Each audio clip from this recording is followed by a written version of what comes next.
So good day everyone. So now we're gonna talk about quicksort in data structures. Introduction. In computer science, sorting is one of the most common and important tasks.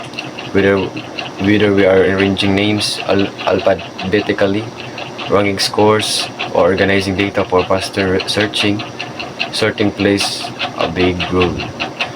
One of the most popular and efficient sorting algorithms is quicksort. Quicksort is widely used because it is fast in practice and works well even with large amounts of data. It was developed by Tony Hoare in 1959, and up to now, it remains one of the best examples of smart and efficient algorithm. So, what is quicksort? Quicksort is a divide and conquer sorting algorithm. Instead of sorting the whole list at once, it breaks the problem into smaller parts, sort those parts, and then combines the result. The main idea of quicksort is very simple. First is pick one element as a pivot. Rearrange the list so that the elements smaller than the pivot go to the left. Elements greater than the pivot go to the first. Greater than the pivot go to right. Apply the same process to the left and right parts. This process continues until the list is fully sorted. So later I will demo how to execute the quicksort number by number. So how quicksort works step by step. So this is a summary how the quicksort is work. Let's imagine we want to sort numbers. So we have the array of 8, 3, 1, 7, 0, 10, 2. So choose a pivot. For example, the last element, which is 2. Rearrange the array. Smaller than 2. 1, 0 goes to left. The 1, 0 goes to left because 1, 0 is smaller than the 2. So greater than 2, 8, 3, 7, 10, which is going to the right. Apply quicksort again to the left and right parts. So we're gonna apply the quicksort in the 1, 0 and 8, 3, 7, 10. Repeat until each part has only one element. At the end, all the parts are combined into a sorted list. So later we have I'm gonna demo how the quicksort work. Key concepts in quicksort. So first is pivot. The pivot is the element used to divide the list. It can be the first element, the last element, the middle element, or a random element. Choosing a good pivot helps improve the performance. Partitioning is the process of rearranging elements based on the pivot step. This step is the heart of quicksort. So it is the partitioning is like this is the process with partitioning is if the element is less than pivot, so the element goes to left, and if the element is greater than pivot, so it goes to right. So recursion, quicksort uses recursion, meaning the function calls itself to sort smaller sub-arrays. So recursion, instead of So recursion is a programming technique where a function calls itself to solve a problem. So instead of solving the whole problem at once,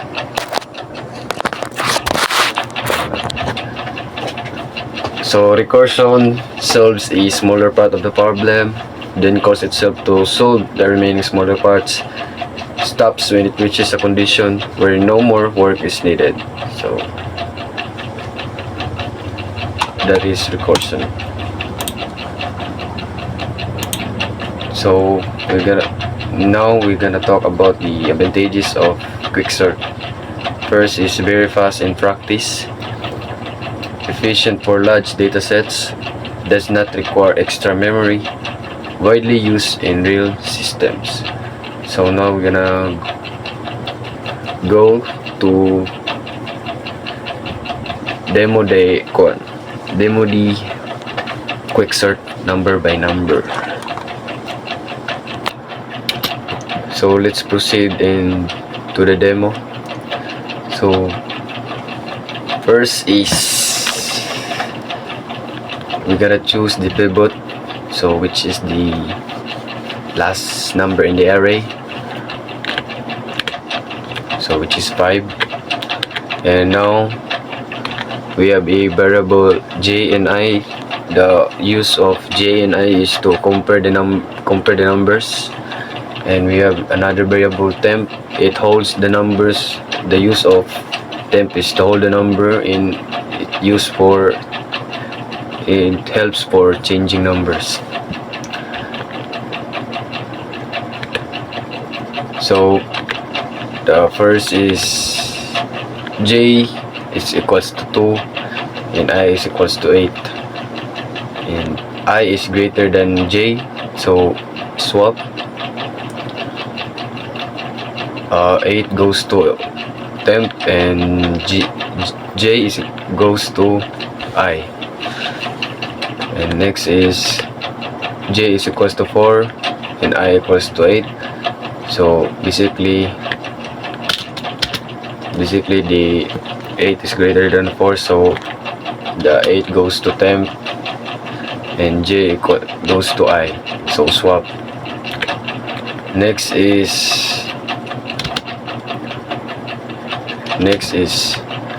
7 equals to j. So the j 7 is greater than pivot, so let's proceed to 1. So j is equals to 1 and I is equals to 8, so the 8 is greater than 1, so swap. 8 goes to temp and j1 is equals to goes to I. Next is 7 and 3. So 7 is greater than 3, so swap. 7 goes to temp and and 3 goes to I. Next is I is equals to 3 and j is equals to 9. So it's correct, it's because I is less than j, and then so on, because as you can see, all the numbers into the right is greater than 3. If we reach the pivot,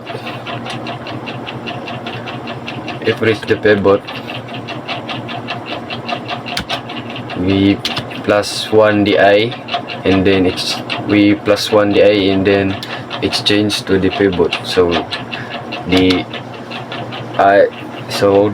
number in the side of 3 is 8, so 8 and 5 must be swap. So when all the number is arranged, now let's solve it by the left side of the pivot and the right side of the pivot.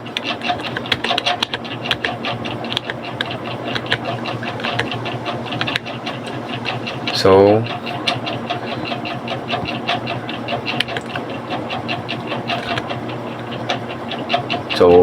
it's in the solving in the right and left side of the pivot.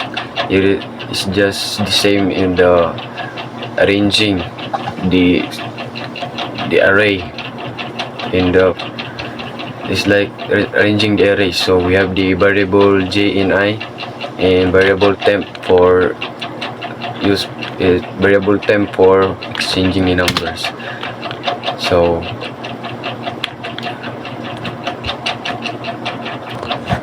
so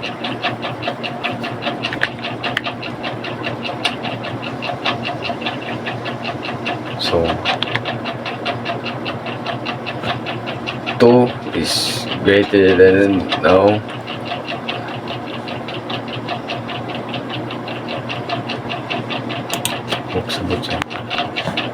So the first is j is equals to 4 and I is equals to 2. So if j is greater than pivot, so we ignore, we're gonna increment. So I is less than j, so no swap. So I is greater than j.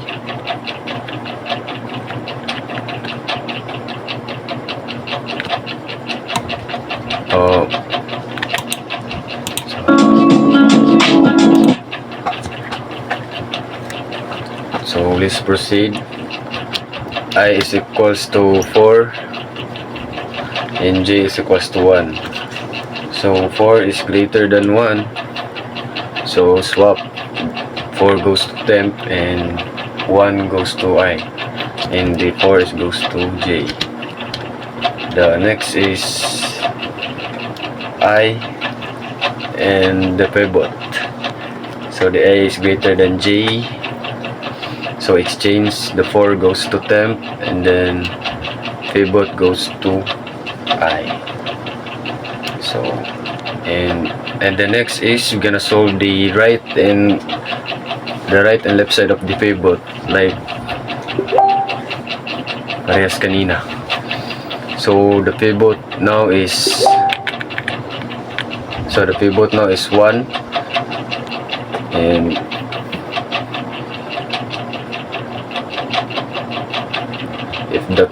if the j is greater than the pivot, so we increment, so which is j is equals to 1 and then I is equals to 2. So I is greater than j, so swap. 2 goes to temp and 1 goes to I and 2 goes to j. And then after done sorting, we're gonna collect all the elements. We're gonna take all the elements and put it back in the array. So the next is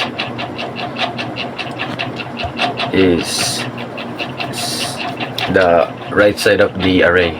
So I is equals to 7 and j is equals to 9.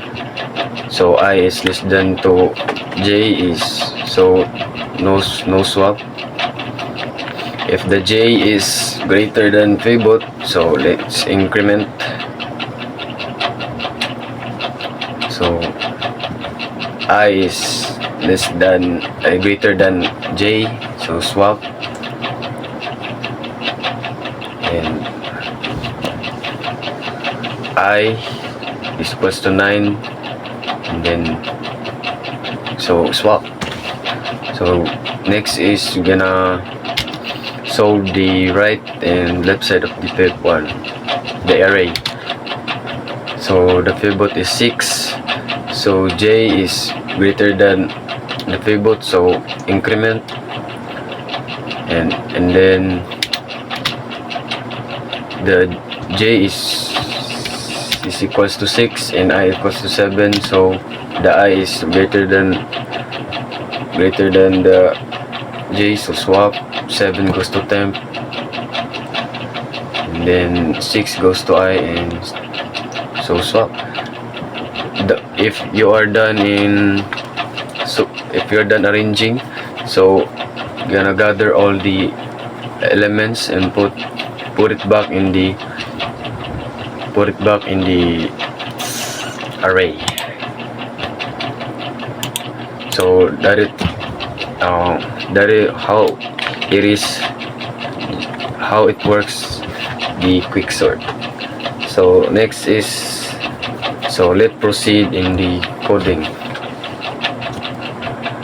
Everyone, so I'm gonna code the quicksort. So the first is we make a class. So class of this quicksort. So next is, so this is the quicksort method. So int r, the array of to be sorted. Int low is starting index of the array. Int high is the ending of the array. So next is the if low is less than high. So this is the base condition. So if low is not less than high, the array has 1 or 0 elements. So it's already sorted. So this line prevents infinite recursion. Next is int pivot index is equals to partition. How do you call this? Parameter of r, low, and high. So the r is our array, low is the first number in the array, and the high is the last number of the array. So it calls the partition method. It arranges the array, places the pivot in the correct position, returns the index of the pivot. So next line is quicksort. Quicksort parameter of r, low, and pivot index -1. So recursive call to the sort, the left side of the pivot. All elements smaller than the pivot are sorted here. So quicksort parameter of r, pivot index +1, and high. Recursive call to sort the right side of the pivot. All elements larger than the pivot are sorted here. So partition method. So let's proceed to partition method. So this method, public static int partition, int r, partition is have a parameter of int r, int low, and int high. So this method rearrange the array around the pivot. The pivot, it returns the correct index of the pivot. So int pivot is equals to r high. So this line is int pivot is equals to r high. So selects the last element as the pivot. So int I is equals to low -1. I keeps the track of the position for smaller elements start before the index. Loop. So for int j is equals to low, j is greater than high, j plus plus. Loop, it is a loop that checks each element from low to high -1. So next is if r index j is less than pivot, this line is checks if the current element is smaller than the pivot. So moves so I plus plus, so move the index I forward to the place a smaller element. So int temp is equals to ri, and ri is equals to rj, and rj is equals to temp. So it is,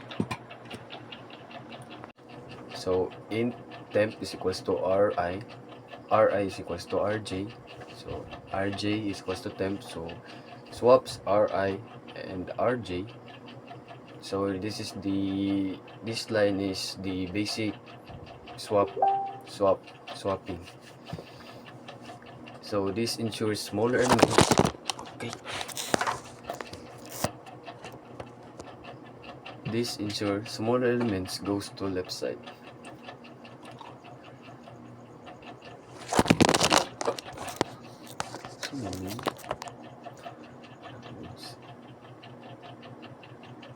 Int temp equals to ri plus 1. Ri plus 1 is equals to r high is equals to temp. So this line is the swaps the pivot into its correct sorted position. Return I plus 1, return the pivot index. So main method int the int r equals to 8317010 so this is our array. System out print line, so it's just the print. Next is for int num, it is a enhanced for loop for int num r system out that print num and space, so it display the array before sorting. And quick sort r0 r dot length -1, so the r is our index, 0 is the first index of our array, and r length -1 is the last index of our array, last index in our array. So system out print line -n after sorting, so prints text after sorting. For int num that r system out print num plus space, this display the sorted array. So thank you guys, that is the quick sort in data structure. Thank you. Hello everyone. My name is Wendell Megalumong. So yung i-explain ko ngayon is all about recursion. So ano nga ba yung recursion? So based on Wikipedia na to So later dadako naman tayo sa coding. So dito naman tayo. So recursion occurs when the definition of concept or process depends on a simple or previous version of itself. So later, gagawin natin yan by coding. Recursion is used in a variety of disciplines, ranging from linguistics to logic. The most common application of recursion is in mathematics and computer science, where a function being defined is applied within its own definition, while this apparently defines an infinite number of instance function values. It is often done in such a way that no infinite loop or infinite chain reference can occur. So, back na tayo dyan. So, focus tayo sa coding. So, let's open Studio. So, ito. So, recursion is a method like this. Kung nagugulan kayo ng method like this, ito, method to. So, dito, gawa tayo ng method. So, public static void. Gawa tayo ng say hi. So, wala tayo lalagay dyan. So, dito,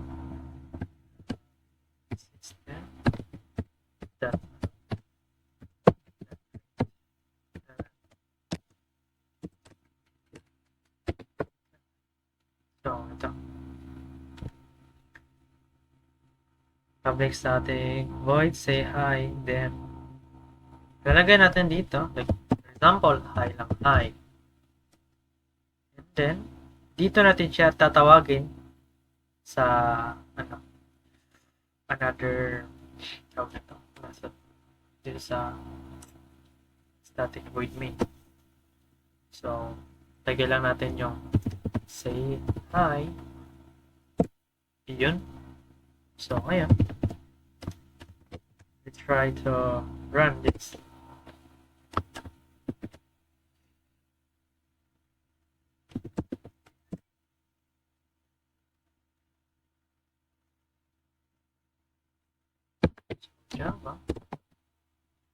Java po na natin. Java. So walang error.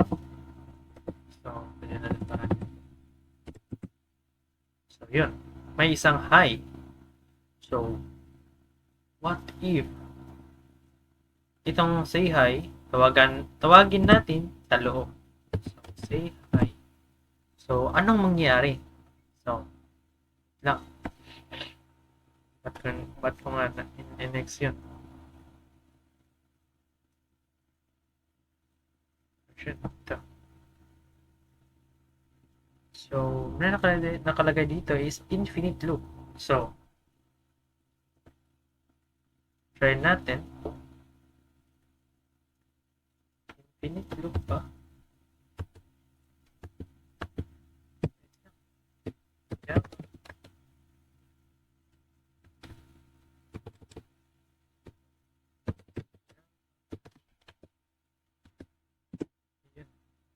So, error.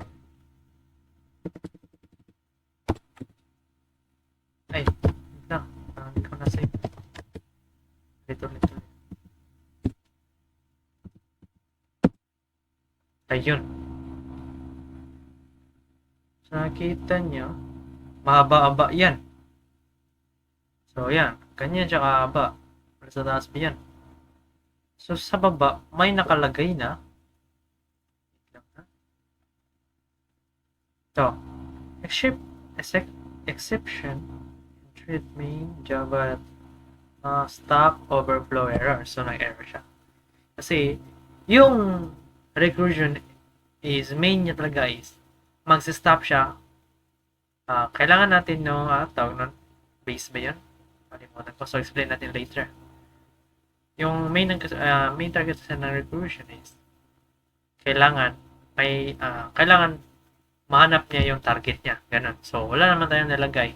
Ganun. So, kaya nag-infinite siya. Diba? So, nakikita niyo. So, ano nga ba yung gagawin natin? May tinatawag tayo na, wait lang. Ang ibig kong sabihin pala kanina is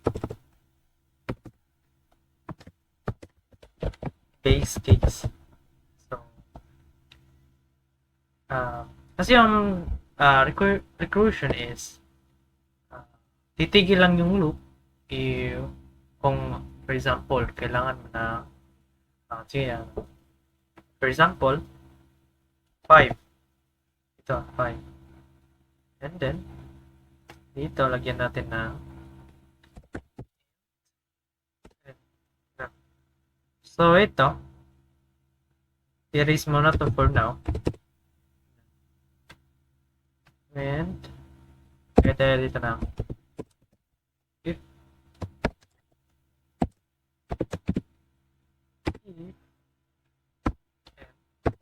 equals 0 system frontal end so done and done tapos dito sa else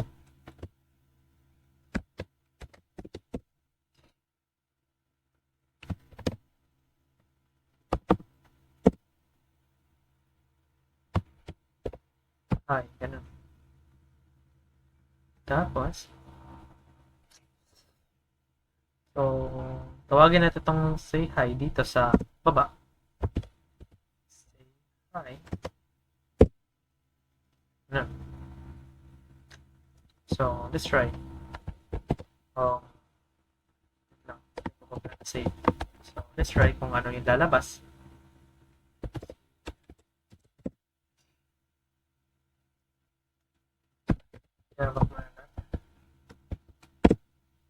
so wala error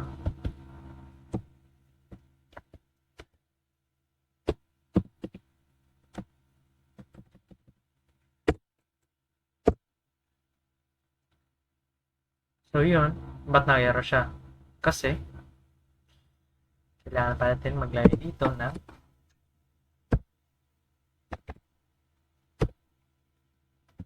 let's try na pa yung nalagay ko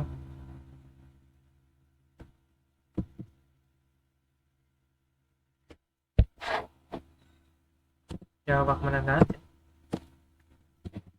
so walang ito so yun so 1, 2, 3, 4, 5 so 5 na for example natin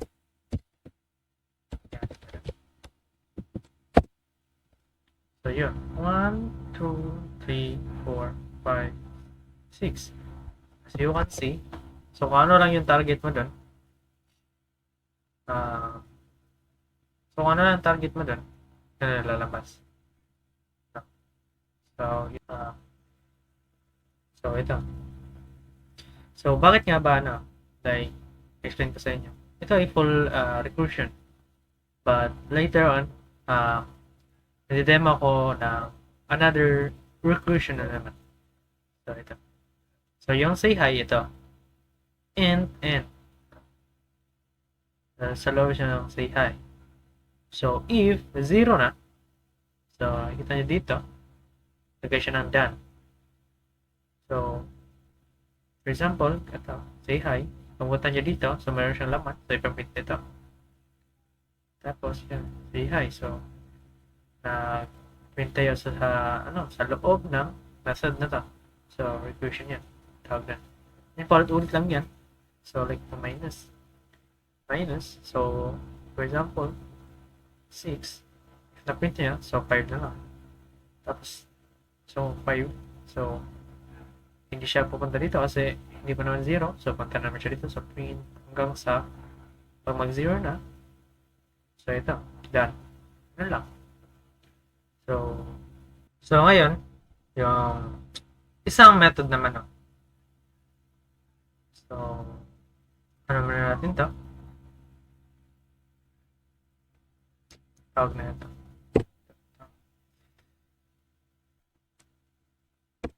So, ito, another method naman to. Public static void count backwards.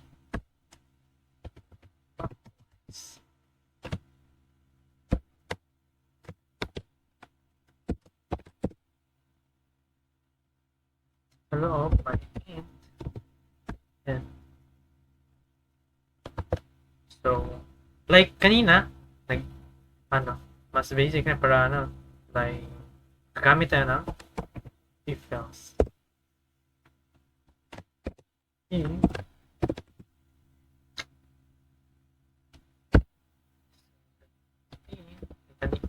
Same mo kanina. Yan lang.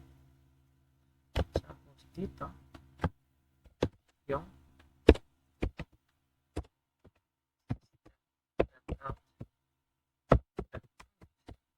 yan.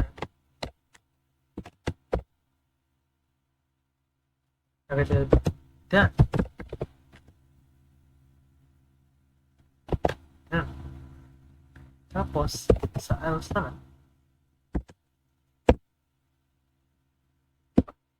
count backwards. Yan. Lagay natin na so, itong yan, tawagin natin dito. So, 16.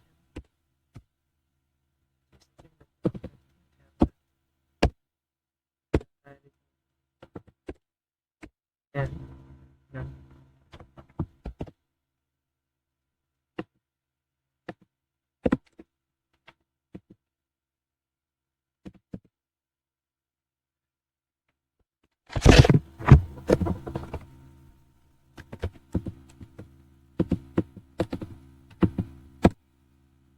So, walang lumabas kasi hindi pa natin ito natawag dito. Tawagin muna natin.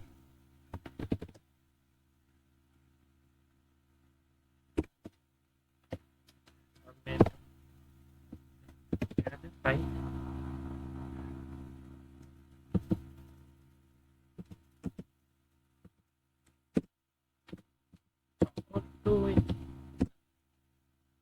Ayun. Hindi siya nag-stop. Yun. Hindi siya nag-stop.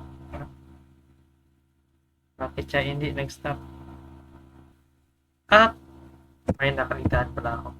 Kanina na ito. So, let's try to run this again and again and again and again. So, Java kumana natin. So, yun. Ang problema. Ayun. 5, 4, 3, 2, 1. So, what if ilagay natin like double numbers? For example, gawin natin 30. Ganun.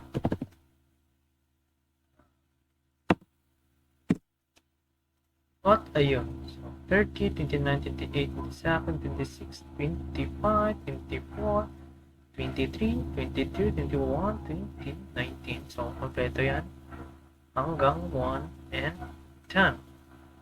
So, ano lang kasimple, di ba? Napaka-simple. And then, siguro, yun lang. Maraming salamat and goodbye. So, good day everyone. So, our topic is mid-search. So, mid-search is a sorting technique based on divide and conquer technique, with worst case time complexity being in log n. It is one of the most respected algorithms. Merge search first divides the array into equal halves and then combine them in a sorted manner. So, explain ako ang mid-search.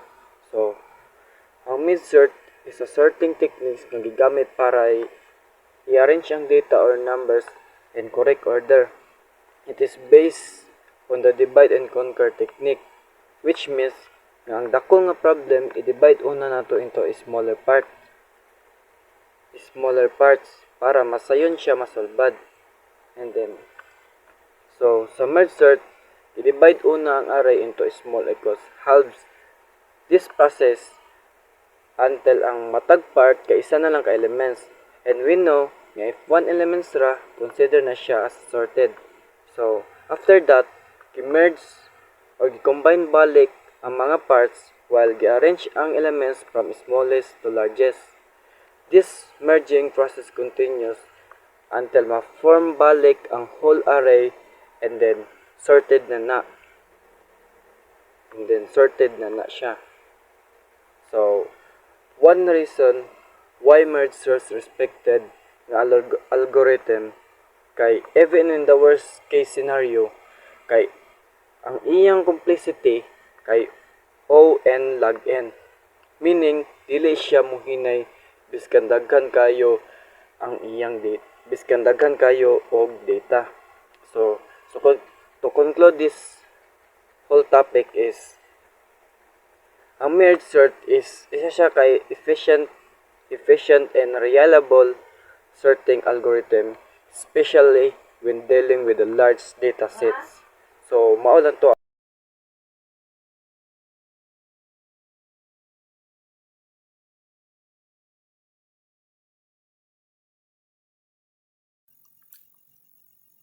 Sa bahagi nito ng presentasyon, pag-uusapan natin ang merge sort.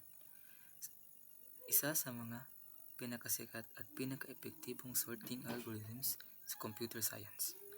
Kapag sinabing sorting algorithm, ito yung paraan kung paano inaayos ang data, tulad ng numbers or names, sa tamang pagkakasunod-sunod. Ang merge sort ay gumagamit ng strategy na tinatawag na divide and conquer, kung saan hinahati muna ang malalaking problema sa mas maliit na problema. Sa ganitong paraan, nagiging mas madali at mas manageable ang proseso ng pag-aayos ng data. Why divide and conquer works? Kung iisipin natin, sa totoong buhay, mas madaling maglinis ng kwarto kung hahatiin mo ito sa mga parte. Kaya, ayusin lahat ng sabay-sabay. Ganito rin ang konsepto ng merge sort. Sa halip na ayusin agad ang isang malaking list, hinahati mo na ito sa mas maliit na lists. Kapag maliit na ang problema, mas madali itong solusyonan.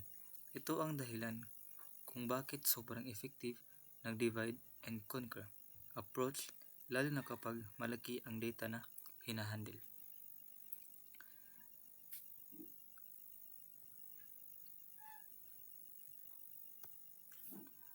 Divide step explained. Sa divide step, hinahati ng merge sort ang array sa dalawang pantay na bahagi. Ang left side at right side ay hahatiin ulit hanggang sa makarating tayo sa point ng tig-iisang element na lang ang laman ng bawat sub-array. Mahalaga itong step dahil sa algorithm. Ang isang element ay considered na sorted na kahit mukhang magulo ang proseso sa simula. Dito pa lang nagsisimula ang maging maayos ang takbo ng algorithm. Recursion in simple terms. Ang paulit-ulit na paghati ng array ay ginagawa sa pamamagitan ng recursion. Sa madaling salita, tinatawag ng recursion ang sarili nito hanggang sa maabot ang base case. Ang base case dito ay kapag isang element na lang ang natitira sa sub-array, parang hagdan ang recursion. Bababa muna hanggang sa pinakailalim bago umakyat pabalik dala ang solusyon. Kahit mukhang paulit-ulit, very organized ang ganitong approach. Why recursion is important? Mahalaga ang recursion sa merge sort dahil ito ang nagbibigay ng structure sa buong proseso. Kung walang recursion, magiging komplikado at mahirap sundan ang paghahati at pagsasama ng data. Sa recursion, malinaw kung kailan titigil ang paghahati at kailan nagsisimula ang pag-merge. Ito ang dahilan kung bakit madaling i-implement ang merge sort sa programming at madali ring i-debug kung may sakaling error. Merge step introduction. Pagkatapos mahati ng array sa pinakamalitang parts, dito na papasok ang pinaka-importante na bahagi ng merge sort, ang merge step. Sa step na ito, ang mga maliliit na sorted array ay pinagsama pabalik para makabuo ng mas malaking sorted array. Hindi ito random na pagsasama, kundi isang maingat na proseso kung saan kinukumpara ang bawat element para masiguradong tama ang order. How merging actually works? Sa pag-merge, kinukuha ang dalawang sorted arrays at kino-compare ang kanilang elements sa isa-isang mas maliit na value ang inuuna. At itutuloy ito hanggang maubos ang laman ng isang array. Kapag naubos na ang isa, dinadagdag na lang ang natitirang elements ng kabila. Simple and logic. Pero dahil paulit-ulit itong ginagawa, nagre-resulta ito ng isang maayos at sorted na list.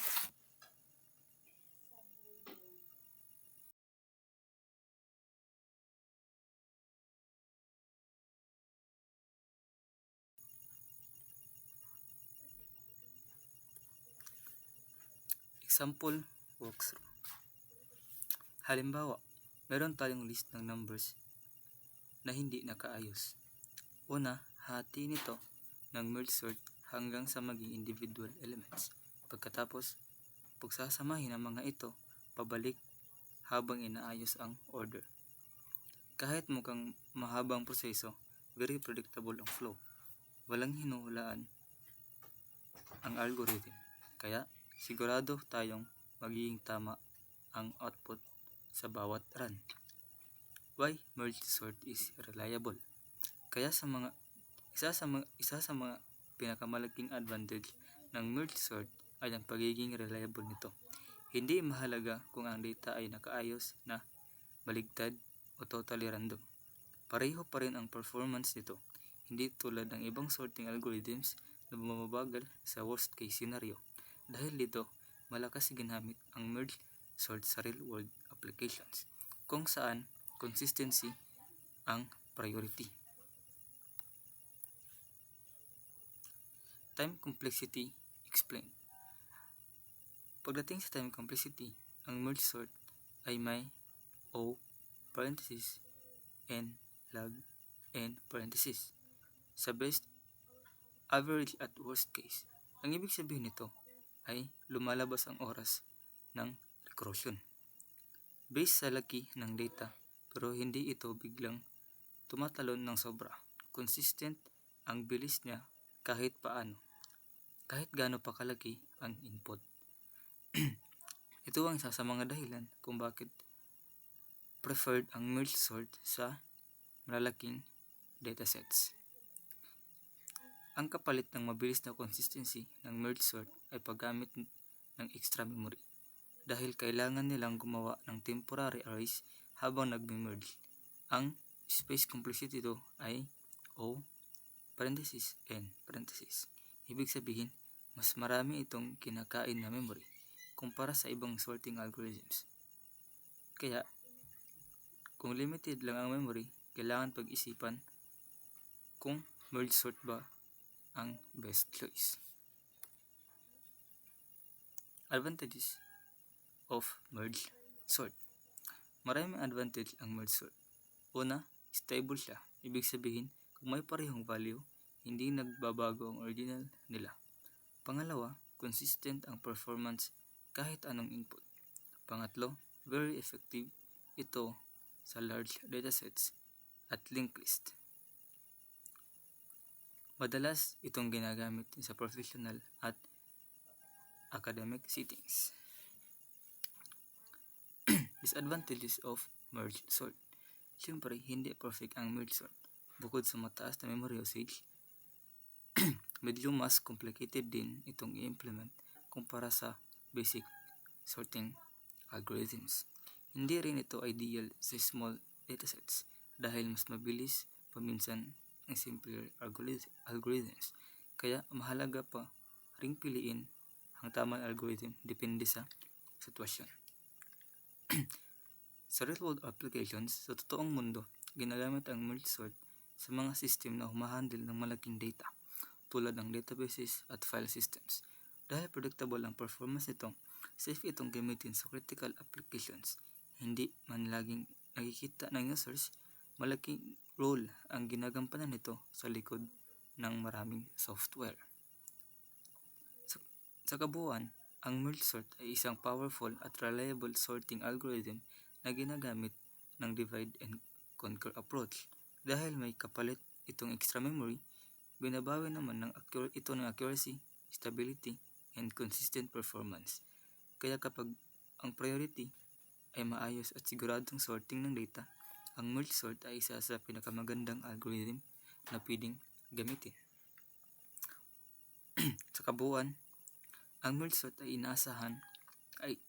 isang inaasahan at epektibong sorting algorithm na gumagamit ng divide and conquer approach.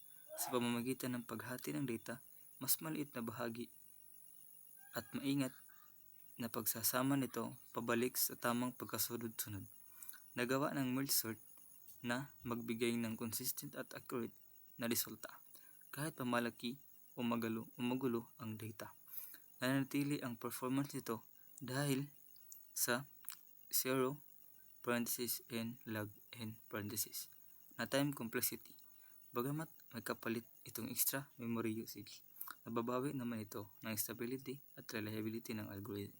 Kaya ang goal ay siguradong maayos na pag-aayos ng data. Lalo na sa malaking datasets, ang merge sort ay isa sa pinaka-recommend at practical na algorithm na pwedeng gamitin.